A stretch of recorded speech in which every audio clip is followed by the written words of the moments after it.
My name is Joelle Prater, and I was 38 years old the morning I found a gas station receipt in my husband's truck for a town I had never heard of, 46 miles from our house, time-stamped on a Tuesday when he was supposed to be in Cincinnati for work. It was a small piece of paper, the kind you don't even look at most of the time. It had fallen out of the cup holder when I was cleaning the truck, and I almost threw it away, and I have thought about that moment many times since. How close I came to dropping it in the trash and going back inside and making dinner, and never knowing. I did not throw it away. I stood in the gravel drive of our farm outside Millhaven, Kentucky, in the early October cold with that receipt in my hand, and I felt something move through me that was not quite a feeling yet, more like the first tremor before the ground actually shifts. The kind your body registers before your mind is ready to. What I found in the weeks after that receipt is the kind of thing people say they could never survive. I am here to tell you that you survive it. You survive it because you have to, and because the truth, however brutal, is always lighter to carry than the version of it you've been living without knowing. Welcome back to Calm Drama Stories. If you have ever trusted someone with your whole life and found out they had given half of it to someone else, stay with me. This one is about what happens when a quiet woman in a small town decides to stop being quiet. Millhaven is the kind of Kentucky town that doesn't appear on most maps but exists completely on its own terms. A grain elevator, a diner, a Dollar General, a Baptist church with a marquee that changes every Monday, and about 800 people who have known each other's business since before they were born. We had a farm on the east side of town, 11 acres my husband's family had worked since the 1950s. Soybeans and hay, and a kitchen garden I kept myself. My husband was named Curtis Prater. He was tall and slow-talking and had the kind of face that made people trust him immediately, the open kind, the kind that looks like it couldn't hold a secret if it tried. He had grown up in Millhaven, same as me. We had gone to the same high school, graduated 2 years apart, and married at 24 in the field behind his parents' house with his grandmother's ring and 200 people from the county who came because in a town that size a wedding is everybody's business and everybody's celebration. We had been married 14 years. We had 2 daughters. Lena was 12, all angles and opinions. Gracie was 9, soft and steady, the one who still held my hand in parking lots. They were the best things I had ever done, and I had built my life around them the way women in small towns learn to build, quietly, completely, without making a show of it. Curtis worked in sales for an agricultural supply company based out of Louisville. The job required travel, not constant, but regular. 2, sometimes 3 days a week on the road, calling on farm accounts across central Kentucky. He had done it for 9 years. I had never questioned it because there was nothing on the surface to question. He called every evening. He came home on Fridays. He brought the girls candy from gas stations along the route and me coffee from a diner in Lexington that he knew I liked. He was a good husband. That is the sentence I keep returning to because it is true, and it is also, I now understand, exactly the kind of sentence that a certain kind of man cultivates the way a farmer cultivates a field, deliberately, patiently, with one eye always on the harvest. He was a good husband because being a good husband was the cover. Caldwell Junction is 46 miles southeast of Millhaven, in the next county over. I had driven through it once, maybe twice, on the way to somewhere else. It had a grain elevator and a stoplight and a gas station called Hank's Fill Up that apparently sold coffee and a breakfast sandwich for $3.12, which is what the receipt said Curtis had bought there on a Tuesday morning in September. A Tuesday when he had texted me from what he said was a truck stop outside Cincinnati. I did not confront him that night. I put the receipt in the pocket of my barn coat, hung the coat on its hook by the back door and made chicken and rice for dinner, and listened to Lena talk about her history project, and helped Gracie with her spelling words and said goodnight to both of them, and lay beside my husband in the dark and stared at the ceiling and felt the ground continue its slow, quiet shift beneath me. I am not, by nature, an impulsive woman. 14 years on a farm will do that to you. Farming teaches you that most disasters can be survived if you keep your head, and most mistakes cannot be unmade if you act before you understand. I had learned to be still and think before I moved. That instinct, which had served me well in the fields, served me now. I did not say a word. I began, instead, to pay attention in a way I never had before. I started noting the timestamps on his texts when he was away. I started checking the mileage on the truck against the routes he said he was driving. I started listening differently to the things he said at dinner. Not for lies exactly, but for the places where the details were too smooth, too consistent, rehearsed in the way of a man who has been telling the same story long enough that it no longer requires effort. What I found, over 3 weeks of quiet and careful attention, was a geography that did not match the map he had given me. He was not always where he said he was. The distances did not add up. And on 2 separate Tuesdays, his phone had pinged a cell tower. I had a friend who worked at the county courthouse and understood how to request certain records in Caldwell Junction. Caldwell Junction, 46 miles away. Every Tuesday. I want to be honest about what I did next because I am not proud of all of it and I am not ashamed of any of it, which is its own complicated place to stand. I drove to Caldwell Junction on a Tuesday morning in October. I told my mother I had an errand in the next county and asked her to be home when the girls got off the bus. My mother did not ask questions, which is one of the things I love most about her. She just said she would be there. I left at 8 in the morning and drove the 46 miles on back roads I didn't know, past fields that looked like our fields and farms that looked like our farm, and I thought the whole way about what I was doing, and whether I was certain enough to do it, and whether certain was even the right word for the feeling I was carrying. I was not certain. I was committed. Those are different things. Caldwell Junction was smaller than I expected. The kind of small where you notice a strange car immediately, which meant I had about 20 minutes before someone who knew someone would mention a woman from Millhaven sitting in a parking lot looking at a street she didn't know. I parked across from Hank's fill-up, and I waited. Curtis's truck pulled in at 9:14. I watched him get out, my husband, in his blue jacket, the one I had bought him for Christmas 3 years ago, and go inside and come out with a coffee and a paper bag and get back in the truck. And then I watched him drive 4 blocks down Main Street and turn left onto a residential road called Sycamore and disappear. I sat in my car for a long time. Then I drove down Sycamore. It was a street of small houses, the kind built in the 1970s with aluminum siding and deep front porches. Curtis's truck was in the driveway of a white house with green shutters, third from the corner.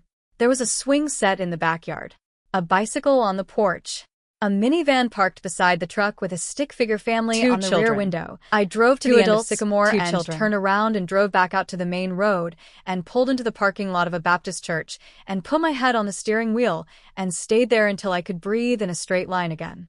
I did not go back to Sycamore that day.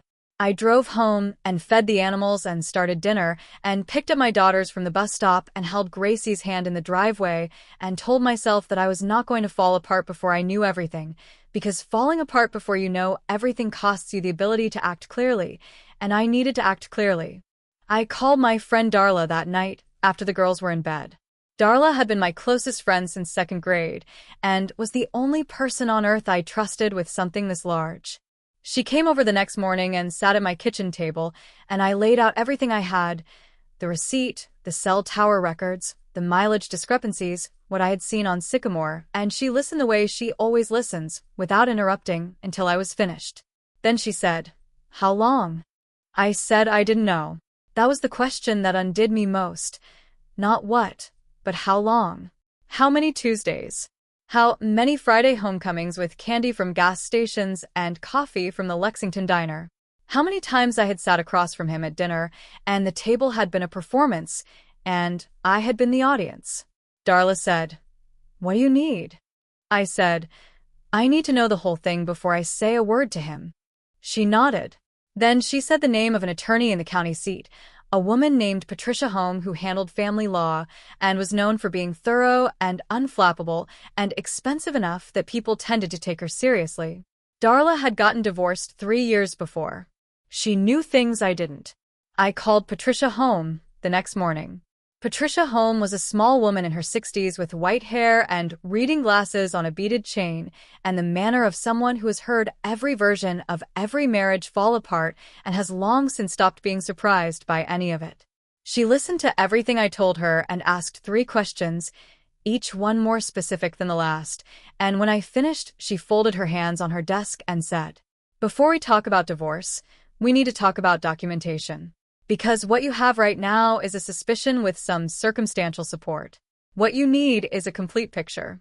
Financial records, the identity of the people in that house, the timeline, all of it. Because in Kentucky, how a marriage ends affects what you walk away with, and I want you to walk away with everything you're entitled to." She explained what she meant by that. Kentucky is an equitable distribution state, meaning marital assets are divided fairly, but not necessarily equally, and the conduct of the parties, including a husband who has maintained a second household using marital funds, is relevant to that distribution. Marital funds. The phrase landed in me like a stone in still water. If Curtis had been supporting a second household, a house on Sycamore, a woman, 2 children, a minivan with a stick-figure family, he had been doing it with money that was partly mine. Money from the farm. Money from 14 years of our life together. Patricia retained a private investigator named Gary, a retired sheriff's deputy from the next county who looked like someone's grandfather and had the eyes of a man who noticed everything.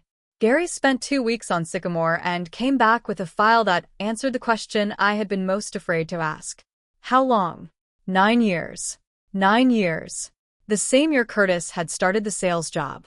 The same year we had bought the new tractor and repainted the barn, and I had thought, with the particular gratitude of a woman who does not take things for granted, that our life was finally settling into something solid. The woman's name was Brenda Coyle. She was 36, a bookkeeper at a farm supply store in Caldwell Junction, which was, I noted with the cold precision that had replaced my ability to feel normal feelings, how Curtis had likely met her. She had 2 children, a boy named Tyler, 8 years old, and a girl named Kaylee, 6. Their birth certificates, which Gary had located through public records, listed the father as Curtis James Prater of Millhaven, Kentucky. 2 children, 8 and 6. My daughters were 12 and 9. Curtis had been living 2 lives in parallel for 9 years.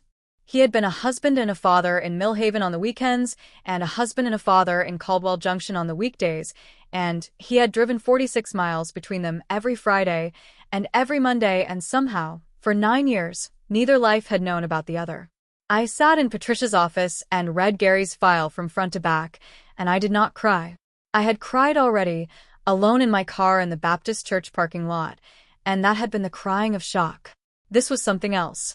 This was the particular stillness that comes when you finally see the whole shape of a thing and understand that grief and action cannot happen at the same time, and you have to choose which one comes first.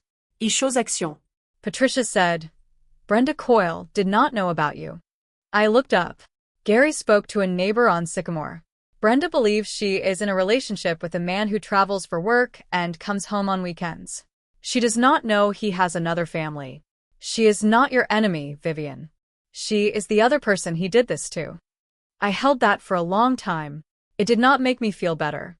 But it made the picture complete in a way that mattered, because it meant that what Curtis had built was not a conspiracy between 2 people. It was one man, maintaining 2 entire lives, and the women in both of them had been kept exactly as ignorant as he needed them to be. I told him on a Sunday. I had chosen Sunday the same way I had chosen the Baptist church parking lot, deliberately, because Sunday meant the girls were at my mother's for the afternoon, and there was nowhere to be and nothing to interrupt what was about to happen. I made coffee.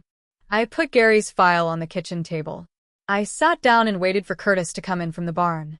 He came in at 2 o'clock, the way he always did on Sundays, smelling of hay and cold air, and he saw me sitting at the table, and he saw the file, and he stopped in the doorway. In 14 years of marriage, I had never seen Curtis Prater lose his composure. He was a steady man, even-tempered, the kind of man who handled hard things with a slow exhale and a nod, who never raised his voice, who always had a reasonable explanation for everything. He did not have a reasonable explanation for this. He stood in the doorway for a long moment. Then he came to the table and sat down and looked at the file without touching it and said quietly, "How long have you known?" I said, "Long enough." What followed was 2 hours of conversation that I will not recount in detail because some of it belongs to that kitchen and some of it is still too raw, and some of it, the parts where he cried and apologized and said things that were true and things that were self-serving and things that were both at once, I am still sorting through. But I will tell you the moment that mattered most. About an hour in, when the initial shock of being found out had settled into something more like shame, he said, "I never stopped loving you." And I looked at my husband, at the face I had woken up next to for 14 years, at the man who had been somewhere else on every Tuesday of those 14 years, at the father of my daughters, and also, it turned out, of someone else's children, and I said the truest thing I knew. "Curtis, Love is not something you do in the space between. Love is not what's left over after you've given everything else to someone else. What you did was not love. What you did was management. And I am done being managed. He did not have an answer for that. I did not wait for one. Patricia advised me not to contact Brenda Coyle. Legally, she was correct. But I am not only a legal situation, and neither was Brenda, and after 3 weeks of knowing what I knew about her, I could not leave her in the dark the way he had left both of us. I drove to Caldwell Junction on a Wednesday morning, when Gary had confirmed Curtis was in a sales meeting 2 counties away. I knocked on the door of the White House with green shutters on Sycamore. Brenda answered in a work shirt, keys in hand, clearly on her way out. She was a slight woman with tired eyes and dark hair pulled back, and she looked at me the way strangers look at each other on a doorstep, politely uncertain. I said, "My name is Joelle Prater. I'm Curtis's wife. I think you deserve to know that." The color left her face so completely and so fast that I reached out and caught her arm because I thought she might fall. We sat on her porch for an hour. She cried. I held myself together because one of us had to. She asked questions I answered honestly. I answered questions she asked honestly. At the end of it, she looked at me with a wrecked expression of a woman whose entire architecture has just been condemned, and she said, "How do you do this? How are you this calm?" I said, "I had 3 weeks to fall apart before today. Take your 3 weeks. Then get an attorney." She did. Patricia later told me, without disclosing specifics, that Brenda had retained counsel and that her case was her own to fight. I did not need to know the details. I had done what I came to do, which was to make sure that the woman he had also deceived knew the truth in time to protect herself and her children. Whatever else Curtis had taken from me, he had not taken my ability to recognize another person's pain. The divorce was not clean, and it was not fast. Divorces in small towns rarely are, because the people involved know everyone, and everyone knows them, and the story travels faster than any legal filing. By Christmas, Millhaven knew. I did not tell them. I did not have to. A county this size has its own information system, and Curtis moving out of the farmhouse into a rental in town was information enough to start the current running. People were kind to me in the way of small communities, casseroles, again, which must be the universal language of other people's disasters, and offers to pick up the girls, and the particular dignity of neighbors who know not to ask what they already understand.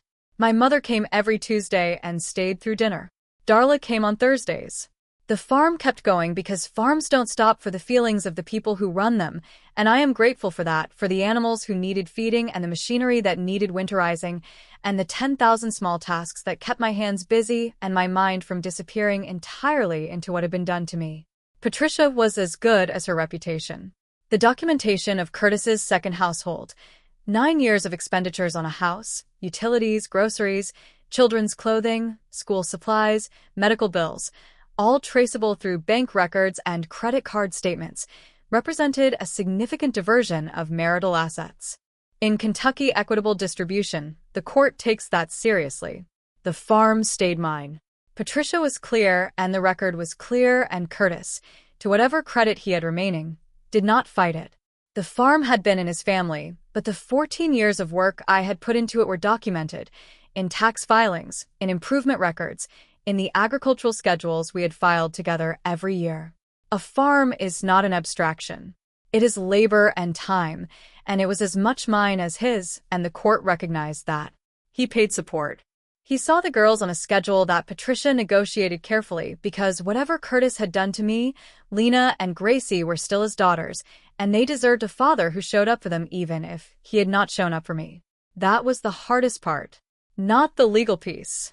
The piece where I had to explain to a 12-year-old and a 9-year-old that their father was still their father, and also that the world was more complicated than they had known, and hold the line between honesty and protection in the way that only mothers learn to hold it. Lena understood, more than I said. She always did. Gracie held my hand tighter for a while, which told me everything I needed to know about what she needed. I gave them both what I could and trusted that it was enough. The way you trust a field you have tended honestly, not with certainty, but with faith in the work. Curtis and Brenda did not stay together. I know this not because I followed it, but because Millhaven and Caldwell Junction are 46 miles apart, and 46 miles is close enough for information to travel. I received it the way I receive most things now, as a fact, not a feeling. I am not glad about it. I am not sorry about it. It is simply what happened, on the other side of a story that was never mine to tell. My story is this: 11 acres outside Millhaven, Kentucky. A kitchen garden that comes back every spring no matter what the previous year has done. 2 daughters who are growing into women I respect. A farmhouse that is quieter than it used to be and more honest than it has ever been. I am 40 years old. I have rebuilt my finances slowly and carefully, with the help of an accountant Patricia recommended, who treated my situation with the matter-of-fact practicality of a woman who has seen worse and helped people through it. I have rebuilt my mornings, which belong to me now in a way they did not when I was always accounting for someone else's schedule.